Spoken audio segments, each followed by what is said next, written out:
America ने जब से यूक्रेन को लंबी दूरी की मिसाइल से रूस पर अटैक करने की इजाजत दी है, तब से ही पुतिन वेस्टर्न कंट्री पर आग बबूला हो चुके हैं। पुतिन के इस गुस्से के सामने आ रहा है यूक्रेन, इसीलिए ऐसा लग रहा है कि पुतिन अब कुछ ही दिनों में यूक्रेन को घुटने पे लाना चाहते हैं, क्योंकि यूक्रेन पर हमले के लिए रूस ने अपने 72 साल पुराने बॉम्बर Tu-95 के नए वेरिएंट का इस्तेमाल किया है। ये है Tu-95 MSM। इस प्लेन को स्पेशल मिलिट्री ऑपरेशन के लिए बनाया गया है। यह बमबारी के अलावा मिसाइलों को भी लॉन्च कर सकता है। रूस ने इस बॉम्बर से पिछली रात 80 से ज्यादा ऐसी मिसाइलों को यूक्रेन पर दे मारा है, जिसने यूक्रेन के डीनाइप्रो शहर पर तबाही मचा दी है।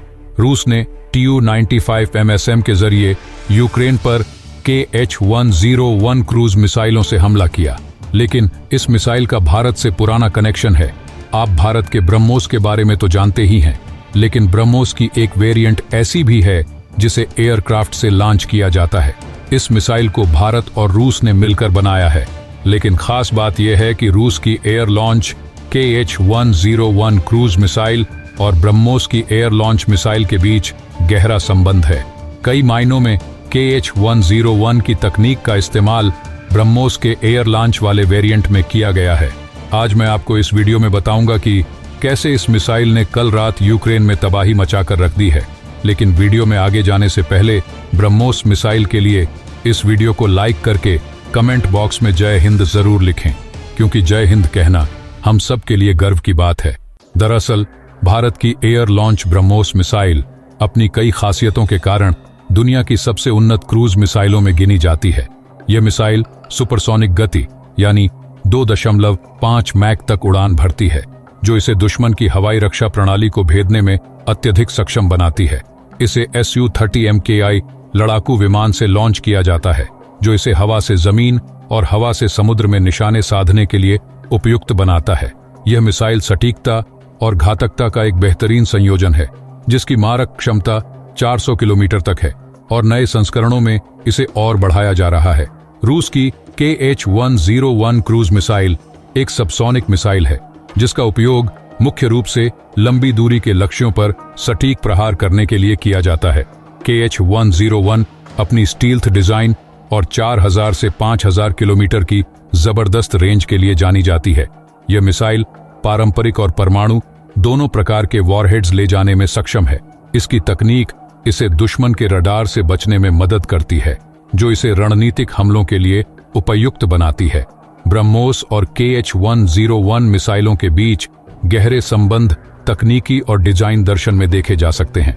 ब्रह्मोस के विकास में रूस की मदद से स्टील्थ तकनीक और एरोडायनामिक्स को बेहतर बनाया गया।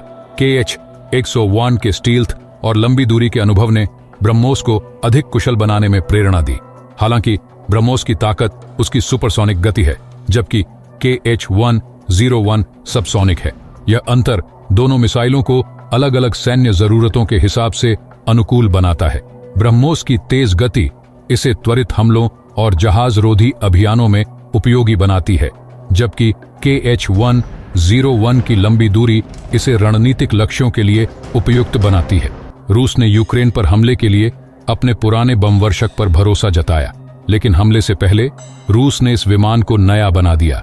72 साल पुराने Tu-95 बमवर्षक को अब स्ट्रैटेजिक बॉम्बर Tu-95 MSM बना दिया गया है। इसके बाद इससे अल्ट्रा लॉन्ग रेंज की क्रूज मिसाइल Kh-101 या न्यूक्लियर क्रूज मिसाइल Kh-102 भी दागी जा सकती है। रूस ने इसी बमवर्षक की मदद से यूक्रेन के डीनिप्रो शहर पर Kh-101 क्रूज मिसाइलें दागी। इससे पहले इस प्लेन के पुराने वर्जन के जरिए सारातोव में भी मिसाइलें दागी गई थीं। रूस के वोल्गोग्राड और एंगेल्स एयरफील्ड से Tu-95 MSM strategic bombers operate होते हैं। पिछले हमले में एंगेल्स से सारातोव के लिए इस विमान को उड़ाया गया था। रूस का यह विशालकाय विमान असल में स्ट्रैटेजिक हैवी न्यूक्लियर बॉम्बर है। हैरानी की बात यह है कि 1952 में इसकी पहली उड़ान हुई थी। 72 साल से यह विमान पहले सोवियत संघ और अब रूस की वायुसेना की मदद कर रहा है। पहले इस विमान का इस्तेमाल यूक्रेन की एयरफोर्स भी करती थी, लेकिन अब उनके पास यह विमान नहीं बचा। 1952 से लेकर 1993 तक इस विमान का उत्पादन किया गया। कुल मिलाकर इसके 4 वेरिएंट्स हैं और कुल 500 विमान बनाए गए। सोवियत संघ के मशहूर डिजाइनर आंद्रेई तुपोलेव ने इसे बनाया था। यह सोवियत संघ का पहला अंतर्महाद्वीपीय बम वर्षक था, यानी एक महाद्वीप से दूसरे महाद्वीप तक जाने वाला विमान। यह एक बार में 15,000 किलोमीटर की उड़ान भर सकता है।